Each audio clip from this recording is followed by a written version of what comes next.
అధ్యాయం 1 నుండి 14 వచనాల వరకు ఉన్న లేఖన భాగాన్ని మనం చదువుకుందాం. మన దావీదు గురించి ఏం చెప్పుకుంటామంటే దేవుడికి భలే గొప్పోడు, చాలా మంచోడు, దేవుడు చెప్పాడు హృదయానుసారుడని. దావీదు కుమారుడు యేసయ్య పిలిపించుకుంటున్నాడు అని చెప్తా. కాదు మనసు అలాగే అలాగే ఉంది. ఈ మొదటి పాఠ్య భాగాన్ని నేను పెడుతున్నటువంటి పేరు పశ్చాత్తాపంలో వెలుగుండి మచ్చలుగా మిగిలిపోయినటువంటి దావీదు పాపం.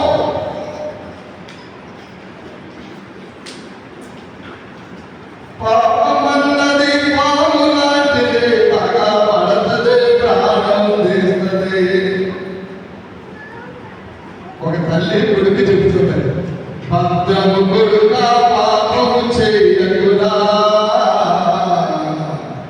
యేసయ్యను నమ్ముకొని నీతిగా బ్రతకారా.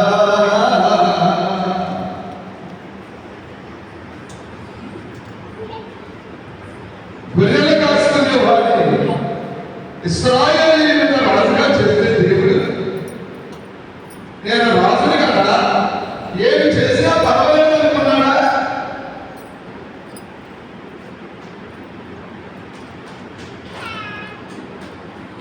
చదువుకునే లేఖనంలో దేవుని సేవకుడైన నాతాను ఒక కథతో దావీదు ముందుకు వస్తున్నాడు.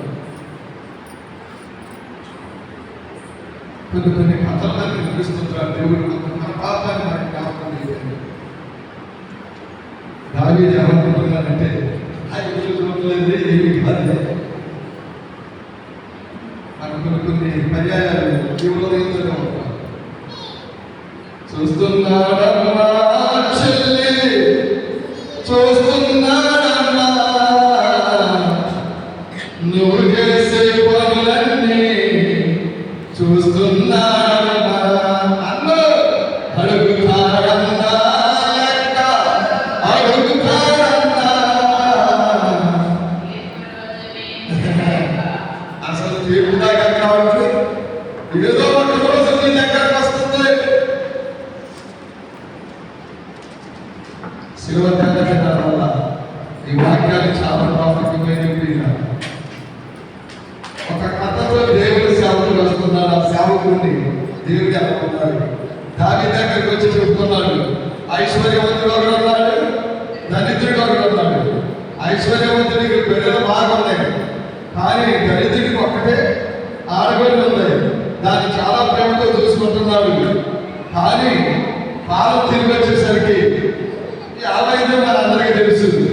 ప్రభునందు ప్రియులారా, ఈ కథ అంతా ఎలా దావీదుకి మహాపాపం వచ్చింది. పాపం వచ్చి చెప్తున్నాడు, అట్ట జరిగింది.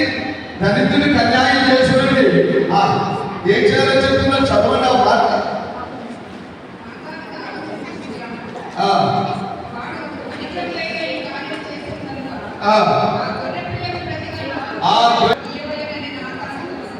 పాపంతో రాజుగారికి పాటుపడి ఒక గొర్రె పిల్ల బదులుగా 4 గొర్రె పిల్లలు వేయాలి అని అంటే కూరుగా నవ్వి అదిగా చెబుతున్నారు, ఇచ్చాడ ఆ మనుషుడవు నువ్వే.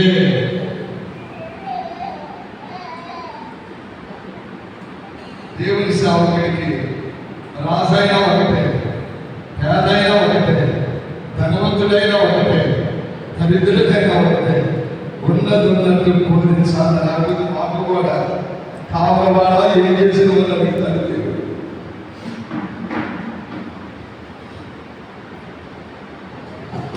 ఆ మనుషులు నీవే. ప్రభువుని ప్రియులారా, దేవుడు అంటున్నాడు దావీదుతో, ఎన్నో వచనం నుంచి చదువుకున్నాం. ఒకసారి 7వ వచనం నుంచి చదువుదాం. ఆ మనుషుడు నీవే.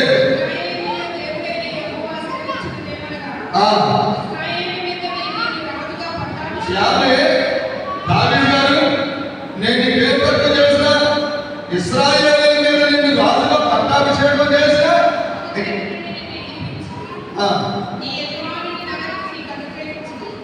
నీ యజమానుడు సౌలుని తీసేసి నీ యజమానుడు నగదు నీకు ఇచ్చారు. ఆ ఇశ్రాయేలు వారిని యోధా వారిని నీకు అప్పగించాను. ఇవి చాలామని చెప్పి నమ్మకస్తుడైనటువంటి ఉరియాను మోసం చేసి అతని భార్యని వశం చేసుకుని ఉరియాని చెప్పించావా? మోషే మా పుత్రుడు అబ్రహాము దేవుడే మా దేవుడు అని చెప్తున్నావే, దేవుడు మోషేకి ఇచ్చిన ఆజ్ఞ మర్చిపోయావా? నిర్గమాకాండం 20వ అధ్యాయం 17వ వచనాన్ని ఒకసారి నే పొరుగువాని భార్యనైనను నే పొరుగువాని దాసినైనను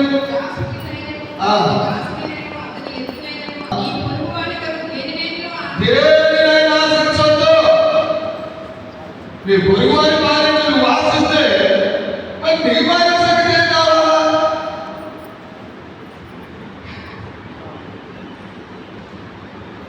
పాపము ప్రపంచాన్ని చుట్టూ వేసే ఒక భయంకరమైన దుష్ట శక్తి. ఇంకొక మాట ఆయన ఏమంటారంటే, యెషయా గ్రంథం 3వ అధ్యాయం 16వ వచనాన్ని చదువుతాం. యెషయా గ్రంథం మరియు యెహోవా సెలవిచ్చినదేమనగా, ఎవరమ్మా? సీయోను కుమార్తెలు గర్విష్ఠురాలై మెడచాచి నడుచుచు వార చూపులు చూస్తూ కులుగుతూ నడుస్తూ తమ